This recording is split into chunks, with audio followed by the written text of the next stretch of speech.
di mana video itu dalam bentuk podcast. Saya undang ustadz-ustadz kita untuk menjawab subahat-subahat yang dilontarkan oleh orang-orang kafir terhadap Islam. Dikaji lebih dalam, lebih ilmiah dalam pemahaman Islam berdasarkan disiplin ilmu Islam, gitu loh. Kemarin kita sudah coba abangku, cuman karena noise, karena panas kan, panas dia, jadi ustadznya nggak mungkin kita bikin kepanasan, jadi pakai kipas. Nah karena pakai kipas noise dia, terganggu suaranya. Makanya podcastnya itu harus di dalam sebuah ruangan itu diredam, dan juga kita harus sediakan AC-nya. Nah, alhamdulillah. Iya, meja, kursi udah selesai, kita tinggal persiapkan AC dan juga peredam suaranya. Jadi mau bagaimanapun, teriak-teriak gimana pun, kan gitu, studionya ada. Karena saya sudah berniat di malam hari, Bang Faruk mungkin kegiatan itu podcast. Kalau kita nggak bisa pungkiri ya Bang Temonia, kalau teman-teman dari Apologet Islam ini ketika menjelaskan, menjabarkan subahat yang dilontarkan oleh orang kafir terhadap Islam, itu tidak terlalu kompleks, tidak begitu jelas dan tidak begitu mengenai sasarannya, karena dalil-dalil yang diambil itu masih bersifat masih tidak begitu kuat gitu loh. Tapi kalau guru-guru kita nanti kita undang kan, mereka akan memberikan dalil-dalil yang kuat gitu loh, bahkan lebih banyak dalil lagi teman-teman ya. Jadi itulah makanya kita buatkan studio ini, selain untuk live kita bikin studio nanti untuk podcast. Yang kedua, nanti Bang Faruk juga akan bikin podcast memberikan motivasi ya, pada saya akan undang saudara-saudara kita, teman-teman saya yang terlepas dari narkoboy.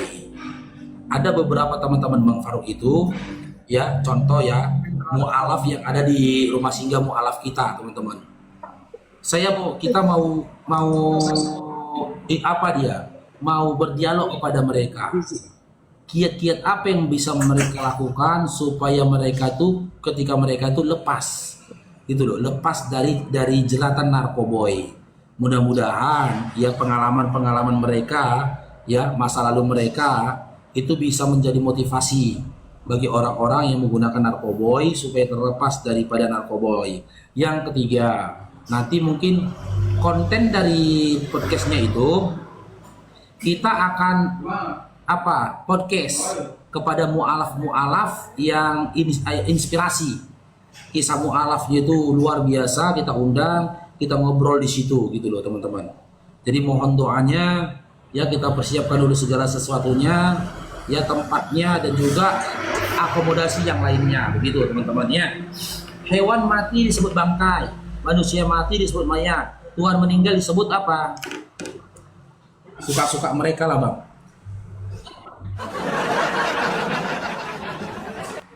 Ginilah kualitas dari teman-teman Kristen nih, cobalah sirak ini. Muhammad SAW masih di kuburan, nggak ada kuasa Allah Subhanahu Wa Taala membangkitkannya, kasihan. Kemana lah akal pikiran kalian, cobalah. Makanya saya bilang kalian lebih hina daripada Yahudi.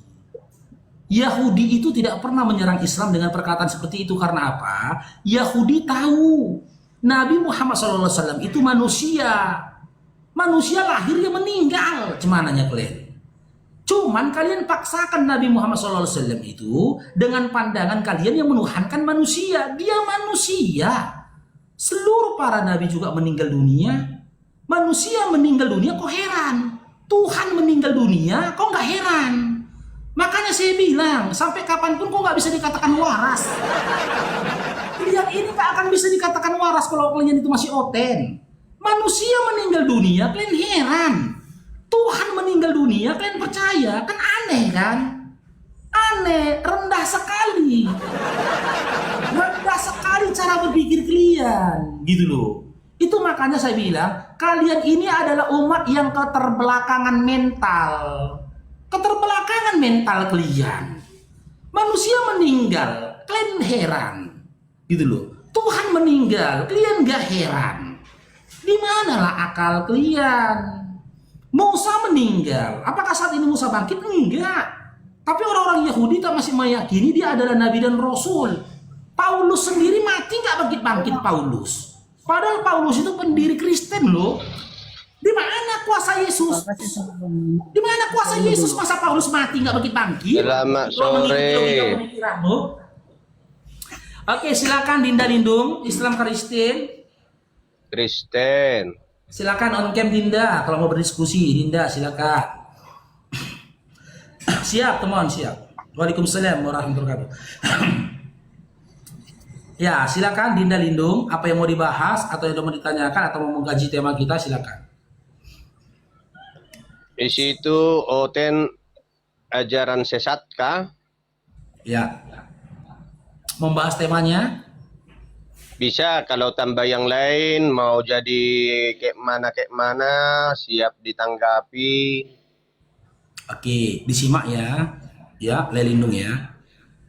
Sesat itu kan sifatnya luas, tidak hanya menonton pada satu pemahaman dan juga keadaan. Nah, kita mulai dari perihal sesat dalam hal pernikahan. Kalau memang teman-teman Kristen tidak sesat dalam hal pernikahan, gitu loh. Coba silakan Anda komparasikan, apakah ritual-ritual, sakramen, ataupun syarat-syarat pernikahan yang kalian lakukan di gereja itu pernah diajarkan oleh Tuhan di dalam Bible kalian? Contoh, sakramen pemberkatan kedua mempelai dengan tangan pendetanya. Apakah ada satu ayat di dalam Bible yang berisikan jika seorang di antara kamu pengantin laki-laki dan perempuan, ya, di kepala kalian ditopang oleh seorang pendeta, lalu kalian mengucapkan janji suci dan setia kalian, maka sahlah kalian sebagai suami istri dan tidak lagi berzina. Adakah dikatakan di dalam Bible kalian syarat sah pernikahan itu dengan kepala kedua pengantin itu ditopang kepalanya dengan tangan pendeta? Adakah ketentuan seperti itu? Iya. Jadi memang kalau ditelusuri Alkitab memang mungkin ada. Kenapa? Itulah mungkin nggak sempat dituliskan dalam Alkitab. Loh, tetapi itu baik. tapi memang ada tapi nggak sempat dituliskan. Maksudnya gimana itu, Lai? Ya, semua yang masih baik itu baik-baik saja. Contoh. Enggak, yang saya tanyakan, adakah pengajaran itu tertulis di dalam Bible? Ada. Meletakkan tangan itu ada ya, tetapi tidak sempat waktu kita, waktu pemberkatan maka disilanglah tangannya kepada kepala siapa itu ya, nantilah. Tidak sempat. Iya. Tidak sempat, bukan pengantin, tetapi data-data seperti itu ada, meletakkan tangan ke atas kepala bahkan disilang tangannya. Iya, di mana tertulisnya itu, Le? Tangan kanannya ke kanan menjadi tangan kanannya ke kiri. Iya, di mana tertulisnya itu? Nantilah, karena untuk pernikahan ini memang kita tentang aturan atau hukum-hukum di firman Tuhan lengkap itu lah ya. Iya, di mana tertulisnya lah ya? Kalau memang lengkap, di mana tertulisnya, dalilnya, datanya? Coba kita memang lengkapin ya. Kalau tentang suami istri ada, suami istri keluarga Kristen ada itu. Iya, di mana kalau memang ada tertulis, di mana lah tertulisnya lah ya? Buktikan lah ya kalau kalian tidak sesat dalam hal pernikahan. Silakan. Mana sesatnya? Makanya saya bilang buktikan kalau kalian tidak sesat. Kurasa kekristenan sejak perjanjian lama bahwa Tuhan menciptakan satu Adam, satu Hawa sudah dapat itu di kekristenan ya. Yang saya tanya lain pemberkatan pernikahan dengan tangan disilang atau apapun itu Anda katakan tadi, di mana ketentuan itu tertuliskan? Tunjukkan dalil dan datanya, buktikan bahwasanya ritual perkawinan yang kalian lakukan itu bukan sebuah kesesatan. Dengan Anda berikan data dan dalilnya di sini, di mana tertulisnya? Mana kalian katakan, Faruk, kenapa kau katakan sesat itu berterima kedua belah pihak? Itu dibicarakan kedua belah pihak. Apa-apa sampai ke pestanya pun. Di mana ketentuannya itu tertulis di dalam Bible? Di mana lah ya? Buktikan kalau nggak sesat pernikahan kalian. Dengan lain memberikan dalil di mana ketentuan itu tertulis di dalam Bible kalian. Di mana lain? Kalau lain nggak bisa Nah, tunjukkan kita data, coba. berarti Memang di sesat. sini ada perikopnya, tugas suami, tugas istri ada ya. Itu sudah jadi suami istri lah ya. Yang saya tanya sebelum Iya, jadi suami istri. Syarat-syarat iya. sah pernikahan. Syarat-syarat sah pernikahan, nikah aja belum kok jadi suami istri, cuman lah ini. Buktikan lah ya kalau dalam hal Ada, pernikahan kalian sedangkan itu hubungan sesat. bertunangan kan udah ada itu yang mau ditiru. Waktu Yakob, Lea, dan Rahel kan ada itu. Di mana tertulisnya lah ya? Kita Buktikan lah coba ya. dulu, karena mendadak saja pertanyaan-pertanyaan seperti ini. Padahal topiknya itu sebenarnya OT ajaran sesatkah? Iya, makanya Jadi lain ya di mana buktikan. kalau ditanya nanti si Makanya, Paru di mana sesaknya? oke, saya jawab ya. Hmm. Letak kesesatannya ketika kalian tidak bisa mempertanggungjawabkan bahwasannya ritual pernikahan ataupun perkawinan yang kalian lakukan ya itu berdasarkan perintah dari Tuhan, ketentuan dari Tuhan. Kalau lain tidak bisa menunjukkan dalilnya di dalam Bible, di mana Tuhan berfirman, jika dua di antara kalian yang hendak jadi suami istri, ditopang kedua tangannya dengan ditopang kepalanya dengan kedua tangan pendeta, lalu mereka mengucapkan janji sucinya, maka sahlah mereka sebagai suami istri. Di mana datanya? Kalau nggak ada datanya, berarti Lae sesat. Karena ternyata Tuhan tidak pernah mengajarkan ritual yang seperti itu. Tapi ritual-ritual itu adalah ritual-ritual yang diada-adakan oleh manusia. Maka benar kata Markus 7 nomor 7. Percuma kau lakukan peribadatan kepadaku sementara pengajaran yang kau sampaikan berasal dari manusia. Silakan Lae, di mana datanya itu? Ditopang Iya. kedua kepala mereka dengan Jadi kedua tangan pendeta, maka mereka jadi kalau suami tentang istri. tentang pernikahan ada itu di Yohanes 2 bagaimana Yesus menghadiri pesta pernikahan di Kana, bahkan Yesus membuat mujizat anggur Saya nggak dari tanya mujizat air. Yesus loh Lae. Iya itu kan pernikahan ada di situ. Iya, adakah di dalam Justru Yohanes karena 2? tidak ada lagi Yesus dan murid-muridnya mengkoreksi atau menyelidiki pernikahan itu, artinya sudah ada pihak laki-laki dan perempuan sampai membuat pesta, maka diundanglah Yesus dan murid-muridnya pesta pernikahan di Kana.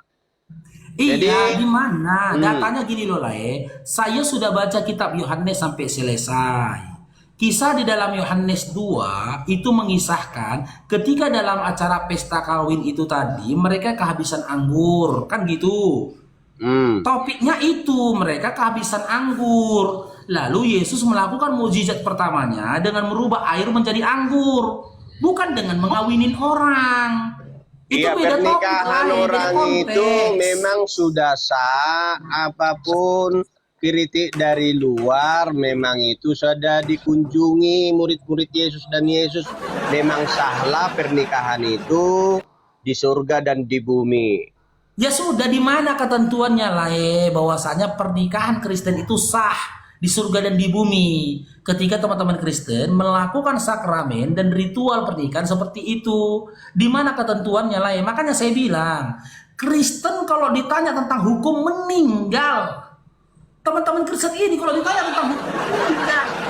Sedangkan negara punya Sama dulu hukum. Lae. Kalau tidak meninggal pura-pura gila. Mereka ini gini. Kalau ditanya tentang hukum, kalau nggak meninggal pura-pura gila. Dengan nggak nyambung. Kita tanya apa, jawabnya apa. Saya nggak tanya apa mujizat Yesus yang pertama kali, enggak. Yang saya tanyakan syarat-syarat sah pernikahan di dalam Bible itu di mana tertulisnya? Itu udah sah, itu sah. Di Yohanes 2 pernikahan itu sudah sah sampai ke pesta, sudah ke pesta udah sah. Nggak Udah ada di diundang situ pihak Lae. laki-laki dan perempuan. Dalam Yohanes 2 lah ya tidak ada ketentuan mengatakan sah pernikahan itu ketika pendeta menopang tangannya di kepala pengantin. Nggak ada lah ya. Nggak ada ya. Kalau udah sampai ke pesta itu sah, baru ke negara, baru catatan sipil. Iya, di mana tertulis Tuhan berfirman kalau sampai ke pesta itu sah pernikahannya, di mana tertulisnya ketentuan itu? Itu udah sah. Iya, di mana ketentuan itu tertulis? Hanya si Paru ini mencoba menggoreng-goreng ini. Bukan. Iya, karena waktu catatan sipil merupakan perlindungan hukum dari negara, maka Ini dicatatlah lebih di sana kakaknya. Kalau ini lebih masalah parah lagi. menikah itu, dengar Ini lebih dulu parah Paru. lagi. Berarti Tuhan lain Kalau memang data-data yang kita adanya Paru. Efesus 5 ayat 22, Kolose 3 ayat 16, 1 Petrus 3 ayat 1. Mengasihi Titus 2 ayat 4, menghormati Efesus 5 33, Amsal 21 ayat 9. Adakah di situ dikatakan pendeta menopangkan tangannya ke kepala pengantin? Nggak salah itu. Berarti nggak Karena sah kan pernikahan kan? pemberkatan. Ada, sedangkan negara, udah negara Paru, ya, maka Saya nggak dia, tanya hukum negara loh lah, ya negara pun saya pakai tanya hukum kitabnya. Tuhan. Saya tanya hukum Tuhan, bukan hukum negara. Kalaulah memang kalian tidak sesat dalam pernikahan, di mana ketentuan pernikahan di dalam Bible tertulisnya di mana? Banyak itu Meninggal, Paru. Mana Iya, di mau mana tertulis dalam Bible, silakan. Makanya saya bilang, mereka kalau ditanya tentang hukum teman-teman, meninggal. Kalau nggak pura-pura gila, tengok ini. Tak kemana-mana narasinya. Iya, kalau ku baca pun nanti itu unsur-unsur keluarga Kristen, mana lah mau ke situ pikiran, hanya menggoreng-gorengnya kawin. Bukan menggoreng loh. Di mana datanya dalam Bible unsur-unsur pernikahan keluarga Kristen? Di mana? Layak aku 27 tahun di Kristen, layak. 5 tahun aku baca-baca Bible, layak. Nggak ada aku baca dalam Bible tulisan kayak gitu, nggak ada, layak. Jangan ngarang. Jadi, kalau dibaca dia Bible, maka dia ya hanya sebatas membaca koran saja. Terserah kalau layak samakan antara Bible dengan Koran, silakan. Itu urusan lain. Iya, koran saja pikirannya bahwa itulah yang tidak dapat dia keselamatan, kebangkitan, dan kehidupan kekal. Jangan curhat lah, buktikan lah, buktikan saya salah dengan data lah. Buktikan saya salah. Kalau Yesus itu benar-benar kebangkitan dan hidup kekal. Saya nggak tanya itulah yang saya tanya hukum pernikahan. Yaitu pernikahan itu tadi Paru sudah dikunjungi, sudah didatangi Yesus dan murid-muridnya, ya sah di bumi, sah di surga. Jadi di situ yang capilnya sudah ada. Capilnya sudah ada, catatan sipil. Sudah ada di situ, makanya Yesus percaya kepada petugas catatan sipil di sana, maka hukum dari negara ada. Jadi jelas dia, maka Yesus tidak curiga lagi apakah pernikahan ini dimakan makanannya atau tidak. Didatangi atau tidak. Jadi sudah didatangi muridnya, sudah didatangi Yesus, sahlah di bumi di surga, ya Paruk. Oke, berarti syarat-syarat sah pernikahan Kristen, pernikahan itu harus didaftarkan di Dukcapil gitulah ya. Nah iya, makanya Yesus sudah tahu, makanya tidak diselidiki. Iya, di Filipi, di Yohanes 2, waktu Yesus diundang ke pesta pernikahan, sehingga tidak ada yang diteliti, sudah jelas di sana pendeta tumpang tangan. Iya, cuma itu lagi nggak ditulis, Baru. Pernikahan menikah di Yohanes 2 itu bukan di Dukcapil. Zaman itu belum ada. Iya, sudah ada. Seperti keberadaan capil di sekarang ini sudah ada di situ. Sudah ada capil, sudah ada. Cuman kita nggak ke dalam.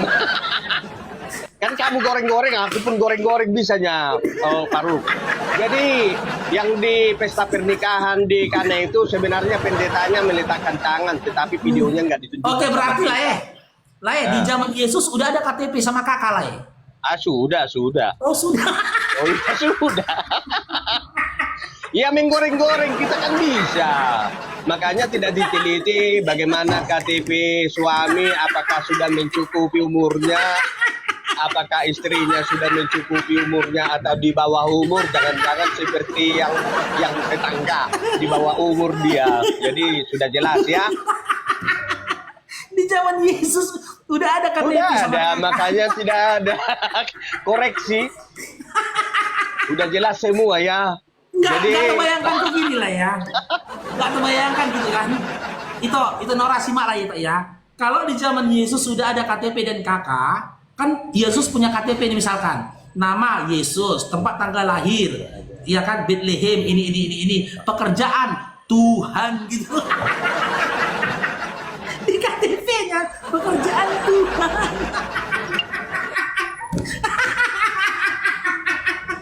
Kan kalau kita datang kita yang beleng-beleng, kita beleng-beleng lah. Kalau ada yang lawak-lawak, kita lawak-lawak lah. Seperti itu Nora kan. Lucunya lagi teman-teman tuh gini ya. Waktu bikin KTP, ngantri mau foto KTP nih kan, ngantri mau foto KTP. Fulan, Anton, petani, masuk foto, jebret. Faruk, security, masuk, jebret. Dipanggil nama Tuhan ya kan. Fulan, pekerjaan Tuhan, silakan masuk foto KTP dulu. Berfoto Tuhan. Iya, sekalipun itu lawak-lawak Faruk, dijawab Alkitab dengan sempurna. Ya. Jadi tidak ada cacat di sana, tidak ada kurang lebih di sana Faruk. Cuman si Faruk ini ya sehat lah si Faruk ya, sehat si Nora ya. Jumpa dia sama Lindung MTS tahun barunya. Enggak jadilah ya waktu itu murid-murid Yesus juga punya KTP lah waktu itu gitu lah. Ya iyalah. Oh. Tapi hanya di pernikahan itu ya, di pernikahan itu karena tidak ada di sana penelitian yang curang, ya nggak ada di sana kesalahan. Aduh ya Allah. Ya supaya enak sama si Faruk sama si Nora harus gitu kita. Yang tengkoler Biarlah dia ketawa. dipuaskan, biarlah dia ketawa-ketawa ya. Tapi nanti malam dia menangis. Enggak ya, nggak terbayangkan begini kan teman-teman kan. Di KTP kan ada kolom pekerjaan itu kan. Pekerjaan Tuhan, pekerjaan murid Tuhan. Coba lah. Tuhan dan murid-muridnya foto nih loh. Bikin KTP, ngantri, dicapil kata Le. Kalau seperti pendapat si Faruk, Le, untuk apa orang itu punya KTP Le? Emang di zaman itu sudah ada cicil sepeda motor gitu? Sudah ada cicil mobil, cicil handphone, cicil mesin cuci untuk melengkapi administrasi gitu. Gitu kan seperti itu. Abang itu Suka-suka lagi kita dibawa lah. kan golongan darah katanya. Jadi Le, ketika Yesus Le katakan punya KTP, dia di kolom KTP kan ada golongan darah. Golongan darah Yesus apa Le? Golongan darah surga, golongan darah Bapa dan Anak. Oh, golongan darah Bapak dan anak, teman-teman. Iya. Di KTP-nya tertulisnya golongan darahnya Bapak dan anak, katanya golongan darahnya. Iya, itu kan DNA-nya surga. Golongan darah, bukan O, bukan Iya, A atau karena AD. kita di sini kan Golongan lawak-lawak. darah, Bapak dan Iya. anak gitu loh. Kalau Iya. pekerjaan Le kayak mana Le? Pekerjaan di KTP-nya Yesus itu pekerjaannya apa dibikin? Indah, kau aja lah yang menggoreng-goreng apa yang mau dibikin terserah kau lah.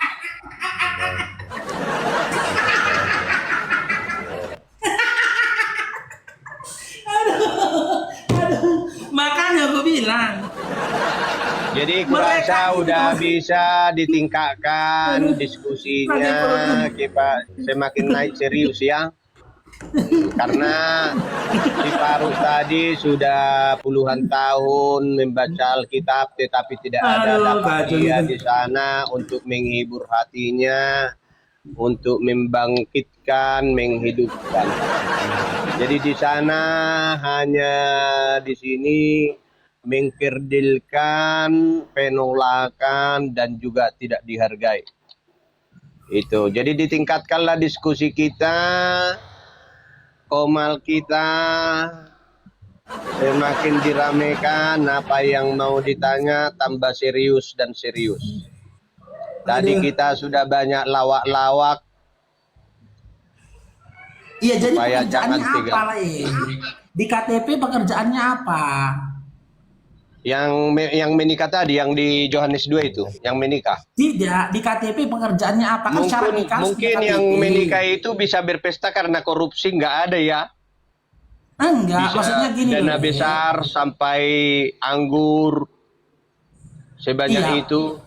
kan persyaratan pernikahan itu harus ke capil, catatan sipil gitu loh. Kan harus ada KTP dan KK lah bilang. Nah, Iya. kalau sosok yang Le Tuhankan itu di KTP-nya pekerjaannya apa? Kalau di situ kan yang biasanya ke capil itu kan yang pengantinnya. Ke pengantinnya Oh, lah kita. oh berarti murid. Karena Yesus sama Yesus kan itu tamu tamu terhormat. Oh, berarti tamu nggak punya KTP. Nggak tahu, kita tanya nanti. Tadi Le bilang punya KTP. Cuma nanya berubah-ubah lah ini ah. Cuma Ya jadi gitu. berubah-ubah lah. Yesus kan bisa berubah-ubah. Oh, sebentar-bentar punya KTP, sebentar-bentar nggak punya KTP. Iya.